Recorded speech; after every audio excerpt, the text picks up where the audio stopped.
Hello everyone, welcome or welcome back. I hope you're having a positive and productive day so far. My name is Kel with the Planner Aisle, and today I'm updating my main agenda for May.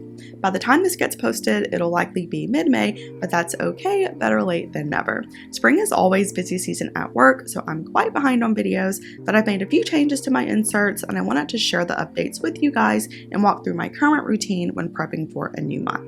Before we get started, I want to give a quick shout out to Erin Smith for suggesting this video. If you have any topics you want to learn more about or anything you'd like for me to cover, make sure to let me know in the comments. As always, I'll include links to the products I used in the description, and feel free to drop a comment with any questions. Without further ado, let's hop in.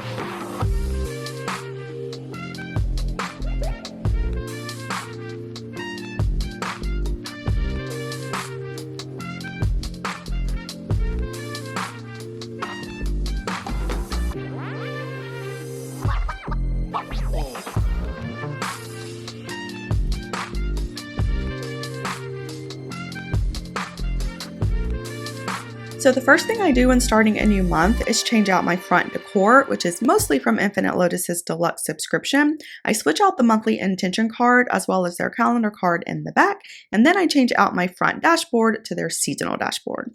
Usually I'll keep this vellum cover as an overlay, but May's subbox had this beautiful bloom vellum cover that paired so well with the spring orchid that I decided to use both. Then this little half-page one is by Cloth and Paper, and I just like the way that this looks layered between the two, and then I move on to my monthly inserts. These are the same ones I've been using for years now.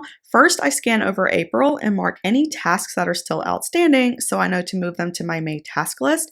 Then I reference my quarterly spread by Rosie Papetree and make any note of deadlines or events happening that month that I need to capture on my May insert.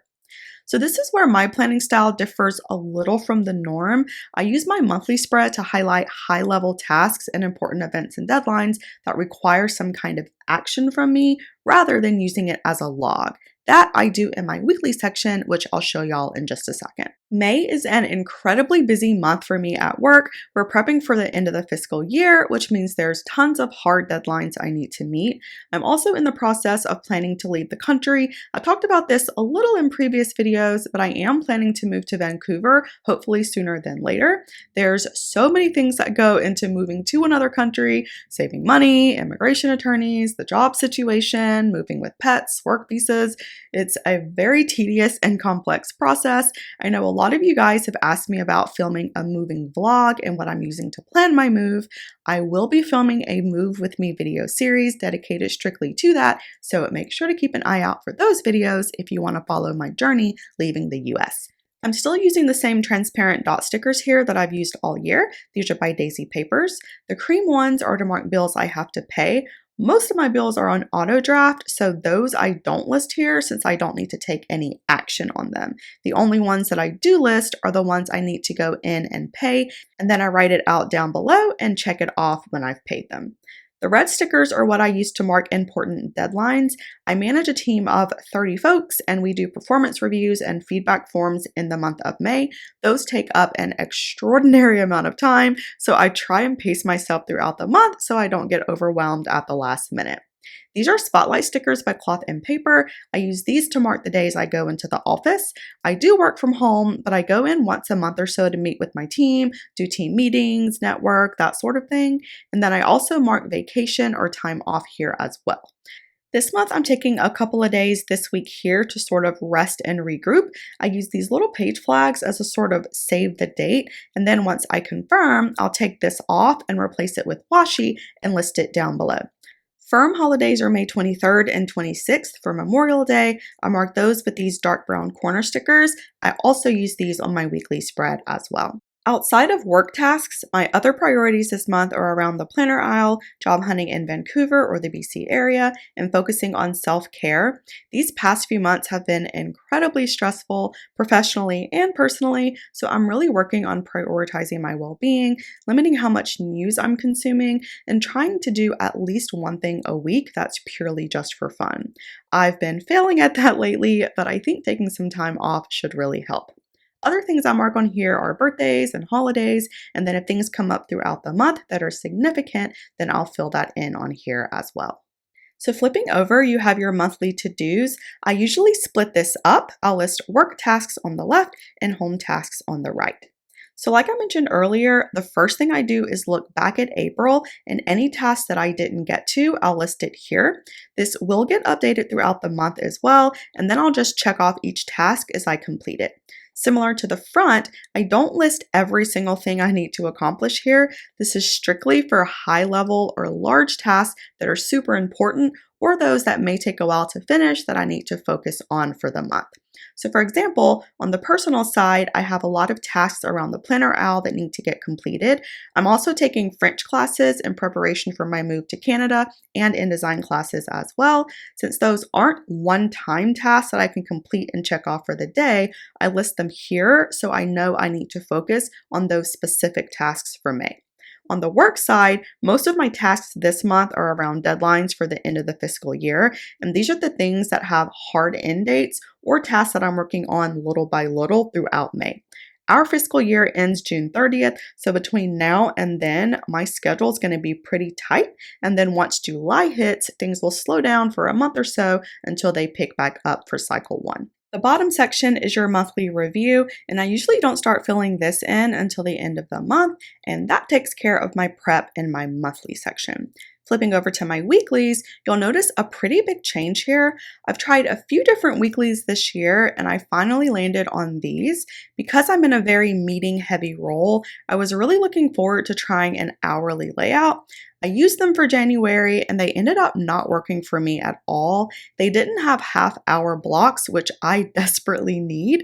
I tried to make it work by adding highlights and splitting each block in two, but it turned out looking way too messy, especially for last-minute meetings, which is something that happens pretty frequently for me. So then I went back to my tried and true horizontal grid layout that works pretty well. I absolutely love these and they'll always be a solid choice for me, but I still wanted more of a list view where I could see my day a little more cohesively. And then, as if Infinite Lotus read my mind, they sent these undated weeklies in their April subbox, and I fell in love. I tried them for the first couple of weeks of April, and they worked so well that I decided to special order them dated. They don't have time blocks, but what I love about them is that with the blank space above the lined area, I can list the time of my meetings first without having to see other information for the day next to it. It's more of a natural flow for your eyes, so everything follows a sort of consecutive pattern. I also changed how I log meetings. I used to use a ton of icon stickers and dot stickers to categorize meetings. I even tried using a different color pen to mark partner meetings since those are really important, but I realized that the more I did that, the more time consuming it was, which sort of defeated the purpose of simplifying my layouts.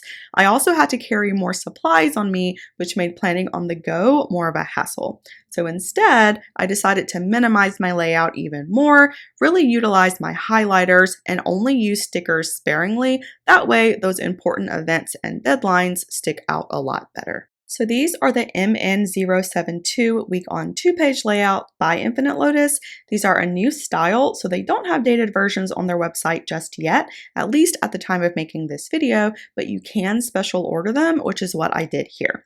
I also did something that I don't recommend you do unless you just really want to, and that is to go back and backfill prior weeks. Since I used 2 different weeklies prior to this one, I had multiple styles in this section, and I personally prefer having one style of weekly in my weekly section, especially because I keep an entire year's worth of inserts in here. Does it waste time? Yes. Does it make my OCD brain happy? Also yes. Sometimes you just gotta do the thing that makes you happy, and getting brand new inserts and filling them in from January 1st was such a stress reliever for me. So flipping through, you can see I really minimized the amount of stickers I use in this section compared to prior years. The only time I really use washi tape is to mark vacation. I still use my payday stickers, and then similar to my monthly, I use these corner stickers to mark bills due and days off, and my red dots to mark super urgent tasks. The main time I use icons outside of birthdays is for super important meetings. So for example, I have one here to mark my team meeting, and then this one here to mark when I met with my immigration attorney. Other than that, all of my daily meetings, I'll just highlight the time slot with my 990 Tombow, and then any meetings or tasks that I need to reschedule or that move for whatever reason, I highlight with either my N79 or my 992. I have an entire section where I plan out my content, but I do use these little icons here to mark when I'm publishing a video. That way I can adjust my schedule to meet my posting deadline if I need to. But other than that, my layout is much easier for me to follow, and most importantly, it's easier for me to digest my schedule and make any updates without having to dig around for a bunch of stickers or remembering what color dot sticker I used for a certain meeting. Instead, I just use my highlighters, which I keep in my pin pouch anyway, and I'm good to go. This week is a short week for me. I decided to take Thursday and Friday off to unwind and do some self-care, which I desperately need. I have a bad habit of working on my downtime, but when I put vacation on the calendar, it sort of forces me to take a break, and it's been helping quite a bit. My main tasks this week are feedback conversations with my team and prepping for counselor insights that are due next week. I have a couple of partner meetings, but I'm going to focus on finishing up a few outstanding tasks before Thursday. I did plan on sleeping in Thursday, but I actually have an interview with a Canadian recruiter that I just got an email about, so I'll be getting up nice and early to prepare. But other than that, I really plan on taking it easy, maybe catch up on some TV shows. I'm way behind on The Handmaid's Tale, so I'll make a binge day of that either Friday or Saturday, and then Sunday I'll take a few InDesign courses and practice my French lessons, and then get ready for a super busy week on Monday.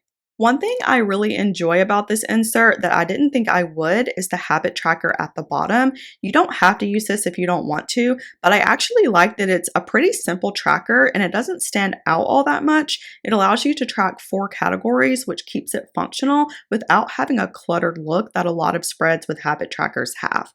Recently, I started using it to track my vitamins, classes, and tracking job apps, and I found it pretty useful, especially since moving is my main focus right now. Thankfully, I work at a firm that has offices all over the world and several in Canada, so I've been looking into getting an intercompany transfer. The downside is the sector I work in doesn't really do transfers to other countries all that often compared to other client-serving service lines, so I'm having to widen my search a bit. I do have a supervisor who's super supportive of my plans to move to Vancouver, which I know is not something a lot of people have, so I'm trying to really leverage my support network for opportunities, and having a place to track that on my weekly here is super beneficial for me. I'm still on the hunt for a half-hour layout option that offers enough space to track tasks. I've yet to find one, but that will be my goal for 2026. For now, these weeklies are working perfectly for me, and who knows, if I do end up transferring and have a different job, then these may be the ideal spread to have. And that's basically how I set up my main agenda for the month. I do a similar routine in my business, wellness, and budget planner as well. I'll show those in a different video, but the last major thing I do is update my wall calendar with my bills. Now that I'm in a no spend period, I'm paying close attention to what's all coming out of my account and trying to cut subscriptions that I don't need. I've used this calendar for a couple of years now. It lives above my desk, and kind of like the habit tracker and my weekly, it helps keep my focus visible so I don't lose sight of my priorities. Lastly, I just want to thank you all for your support and patience, especially over the past few months. I've got so many videos in the lineup, and I know I'm behind on many of the videos y'all have requested. I promise those are coming, and I appreciate the emails and comments and video suggestions. You guys are the absolute best, and it's why I love making content on this platform, so I'm truly grateful to have such a supportive audience. To any Canadians out there who may be watching, I would love any tips or tricks or just general information on living in Canada, or if you have any recommendations on the job search or best neighborhoods to move to, I'm all ears as well. If you found this video helpful, please hit the like button and subscribe. It helps my channel out a lot, and it gives me better insight into the types of videos you all want to see. And don't forget to follow me over on Instagram for more planner tips and inspo, sending positive vibes your way. Until next time, stay safe and have a wonderful rest of your day.